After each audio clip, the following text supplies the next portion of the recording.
Hello, my name is Diane Debacker, and I am the Director of the Center for Certification and Competency-Based Education, or as we call it, C3B. I'm Neal Kingston. I'm the Director of the Achievement and Assessment Institute at the University of Kansas, and also I'm a Distinguished Professor of Educational Psychology. And Diane, you left out a little bit of your background. You've got a few other parts of your past that are very pertinent for this discussion today. Thank you, Neal, for setting that up.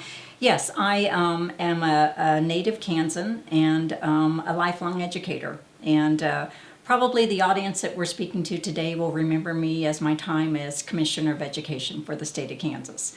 I served in that role for about 5 years and in the State Department for about 10 years. And then left to do some other work in the United Arab Emirates and then in Seattle Public Schools. So I'm glad to be back in Kansas. It was a great time to come home.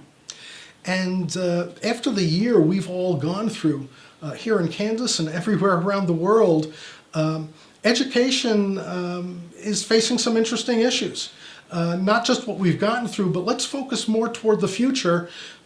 What should teachers and administrators be thinking about next year in the face of what's been going on with COVID and its impact on education?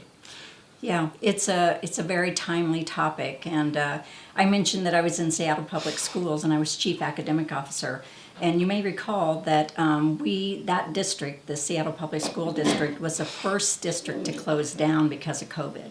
So in March of 2020, the superintendent made the decision to close schools and go fully remote. We were the first in the country to do that, and I think people at the time thought the superintendent was, maybe jumping the gun a little. But as we found out, and as other school districts had to follow, it was important to close down. We were not prepared for remote learning. Even though we were in Seattle, tech, one of the biggest tech areas in the country, we had very few schools that had one-to-one laptop initiatives. So we had to not only get equipment to students, but we then also had to look at what the learning was going to be. What do you teach remotely? And I think it's really timely for what we're talking about today, because we took all of the standards that normally would have been taught between March and the end of the school year and had to identify essential standards. Mm-hmm. And so that, identifying essential standards meant that we did leave some standards out. And I think that that's what the concern that educators, parents, the public has as to, was there any loss in that? And that's just one example. That's Sure. just Seattle Public Schools. So that's an interesting example, and it raises a broader question, which is lots of different school districts did lots of different things. And so if anyone expects that there's one panacea, that there's one piece of advice that we're going to give and everyone just go out and follow it, that's crazy. You have to think about where your students are coming in for you to figure out what's going to be best for your students.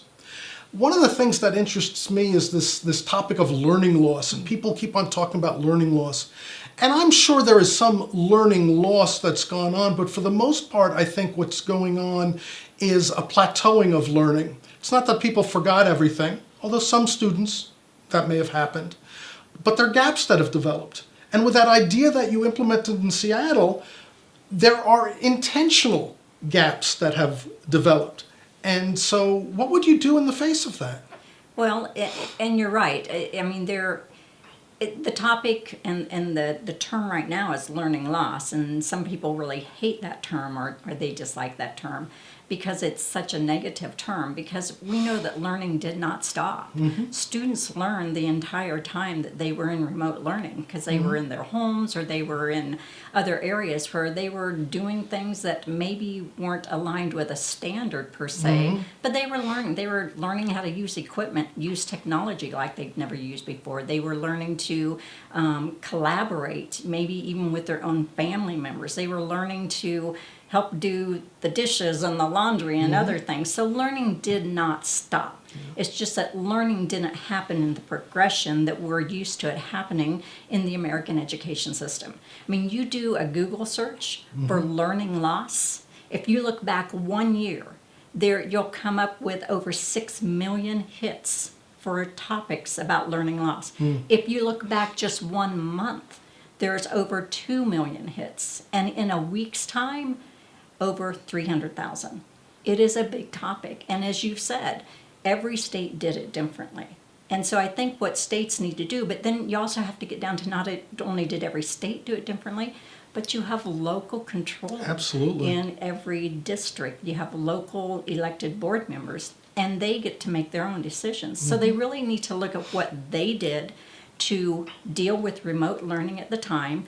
In Seattle, it was identifying essential standards. And so if I were still in Seattle, I'd be saying, let's look at not only what we taught, but what we didn't get to. And then let's look at that next year progression for that particular student and see where we need to either catch up, or really the most important thing is you take students where they're at now and move them forward. You don't try to remediate. You take them where they're at now and move forward. You just touched on something that's very close to the heart of my research interests in this area, which, as you know, is learning maps and the multiple progressions that might exist, and trying to understand where the students coming in next year are. And let's face it, they're not all from the same district that they are this year. They may have come from other places. So you have limited information. What do you do to deal with that? And I certainly would make the case that formative assessment as a regular practice on the parts of teachers is going to be more important than ever next year. What are your thoughts on that? Well, you're exactly right. I mean, the formative assessments, and those have always been great tools for us to use. But as a nation, especially the United States, we've been very focused on summative assessments. And so I think it's really an opportunity for us in the education world to look back at the value of formative assessments. And formative assessments can be a range of anything. They can be the kind of formal formative assessments that you have through the KITE system, that you can take the interim assessments, but they can be something as simple as a pretest. So whatever unit you're getting ready to test, the pretest is a formative assessment. So I think really using those more often than what we're used to doing. I mean, Neal, you know this. You've been in the education world a few years. You know, No Child Left Behind was a very rigid system that we had to follow. And then once that went away, it still took us a while to kind of feel like we've got a little room to move. And in Kansas, I have to say I'm proud that I am from Kansas. I'm proud that I served as commissioner. But, you know, with the Kansas Can movement and with the personalized learning that has been emphasized with many hundreds of districts already doing that, they're at an advantage right now because they already knew they were dealing with students more one-on-one instead of as a group. Yeah, I'm very pleased by that also. I want to even extend one of the points that you made about formative assessment even a little bit further. So every one of you out there in the audience are formatively assessing us right now. You're trying to decide, by looking at us, by listening to us, does it make sense? Do the pieces fit together? Do we understand what we're talking about? Do we know? Are we worth listening to? Well, as a teacher in front of a classroom, I am always doing that also. Teachers tend to do that. The issue is, do you need some kind of formal schema to help do it better? Do you know what you're doing? Are you just doing it naturally, which is good, but are there ways to improve upon it? So thinking more about formative assessment and what some of the opportunities are to do that, but it's not just sitting down with paper and pencil and doing something, whatever that something might be, or sitting down in front of a computer and doing something. It is formative assessment, it's a verb, it is an action, it is how you go about gathering data and using that data and making sense of those data. And I just urge all teachers to be doing that as much as possible, and all administrators to be spending some time when they can to make sure their teachers get how to do that efficiently and effectively. So Neal, we know that the audience for this summer conference will include educators, it includes administrators. So you talked a little bit about educators and the teachers. What do you recommend for administrators? Because they're in a tight position right now. They're in this position where they've got their own school board or their own superintendent saying, do this.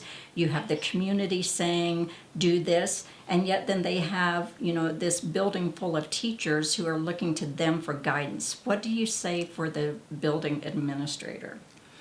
Well, I wish I had some panacea again. I wish I had some, method that I could assure you would be successful. Listening to the various audiences and making sure they're speaking the same language is one important piece. most communities have various points of view around education, around assessment, around instruction. And they're not all as different as they appear on the surface, because sometimes it's different words being used with the same kinds of meaning. And so making sure that everyone has the opportunity to take a deep breath after a very long, hard year and come together in that community. So that's the starting point. Transparency, giving people an opportunity to be heard, giving people an opportunity to listen to what's going on. Helping develop an acceptance of we are where we are, and we are now going to accelerate. And we've been doing that anyway, but now we're going to continue doing that. So having people understand the standards, having people understand the instructional approaches, having people understand what it is their children know and can do, not waiting till the end of the year to deliver a message that is way too late if you have waited that long. I'm sometimes told this analogy is a terrible one. I continue to use it anyway.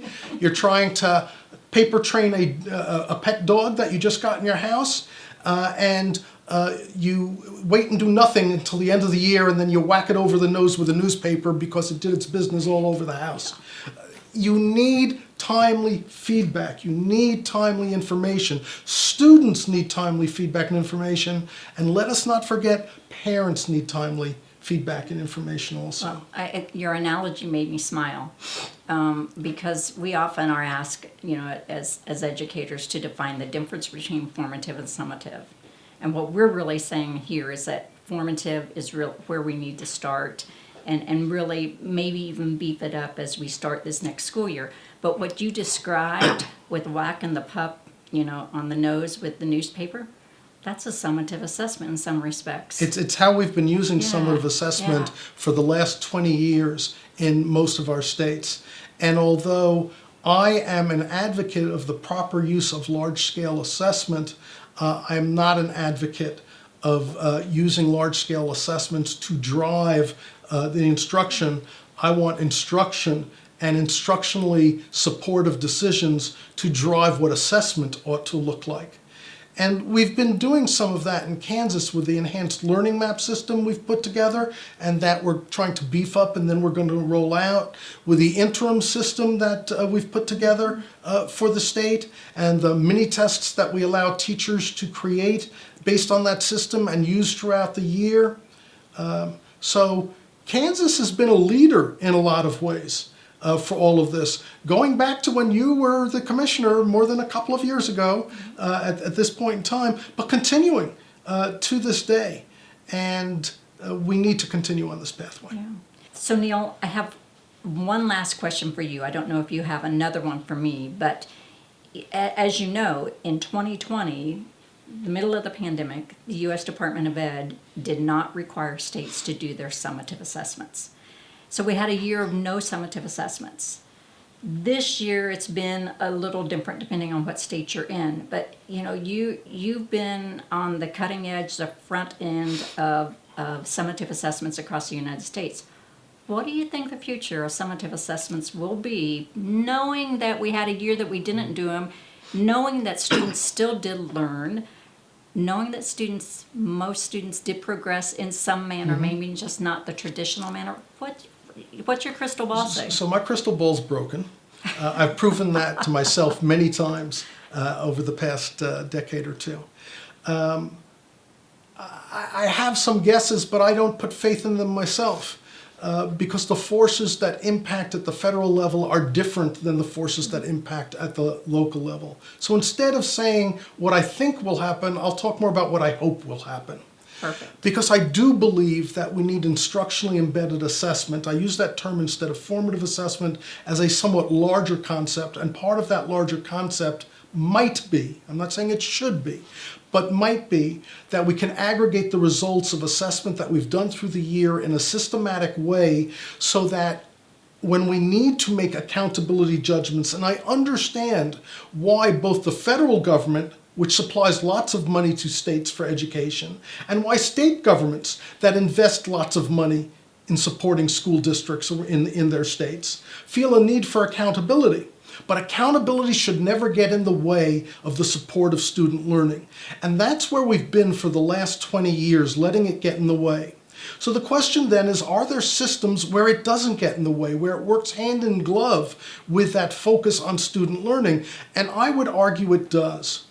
We have two different models for the dynamic learning maps alternate assessment. Alternate assessments are those assessments for the students with the most significant cognitive disabilities. So it's only about 1% of the students in any of the 20 plus states that are participating in dynamic learning maps. But there are two different models for dynamic learning maps. Some of the states, including here in Kansas, use a model where testing is spread out throughout the school year and then validated at the end of the year. Instead of putting all of your eggs in that end of the year basket, we have gathered data all along, and we make inferences based on that full collection of data. I would like to see more of that going on. If you're going to have accountability-based testing, have it in a way that provides good information to teachers, to students, to parents throughout the entire school year. Neal, what you've just described is old school. I started teaching in 1982. We didn't have any summative assessments. I had the old-fashioned grade book where I, entered students' scores in, and then I, totaled it up, and at the end you made this decision. Are we going back? Is that old school, or what's the difference? Because I know we have educators who are going to be listening to this that are in that same age group as me. We need a new variant of that. So I'm not saying go back to exactly that, but I'm saying use what's best in that approach and combine that with some things that make it easier to make comparisons. Again, for accountability purposes, comparisons may be necessary. Don't let them drive the system, but don't say you can't make them because we have such totally different systems in all of the different districts. At least this is my feeling about things. And so some way that allows for some relationship between what's done in different classrooms, what's done in different schools, what's done in different districts, embedded in a system that provides that data in useful ways to all teachers. The other thing that I want to say, and this one I'm actually have mixed feelings about. I never know which way to go. Because in my view of the perfect world, teachers, every teacher, would have all of the expertise in assessment that the top assessment experts have, as well as all of the expertise in instruction and all of the expertise in every other aspect of being a teacher. And there are so many aspects of being a teacher. I'd love if every teacher had that. I fear that if we try to go too far in developing too much expertise in every single individual, that they will lose something in some of those areas. So I'd rather support teachers with good tools that don't require them to develop as much expertise in assessment as it does they have to develop in instruction, as they have to develop in breaking through with students who are having challenges. But I think what you just said is probably going to give a lot of hope to people participating in this summer conference and this particular session, because you've just taken the pressure off of summative assessments. They're still going to happen. My crystal ball, I never did have one, so mine's not broken. It just never did exist. But I really don't think the U.S. Department of Ed will ever get rid of some type of a summative assessment that can somehow be aggregated across the United States to show how the nation's doing. So maybe it will continue to be NAEP, I don't know. But what you just said is that we putting more emphasis on formative assessments, which are less high stakes, less stressful for students, more embedded in what the classroom teacher's already doing, is hope. Yeah. They're designed explicitly to help teachers teach better and to help students learn better. And teachers have always done that. But I think because of what happened in 2020, because of the pandemic, because summative assessments were put on hold, that we now know a different way to move forward. And again, I do believe that Kansas has been leading the nation in this with the way that they have done the personalized learning. So I'm so excited I'm back in Kansas. Thank you for luring me back here. For the audience, you may not know, but Neal knew that I was looking to get back to Kansas at some point, and lo and behold, here I am at the University of Kansas running a new research center that's all about this, all about learning and how learning progressions happen. And so, Neal, thank you. Thank you for so bringing welcome. me back to Kansas. And I thank you for appreciate it. coming back. Thank you. Bye.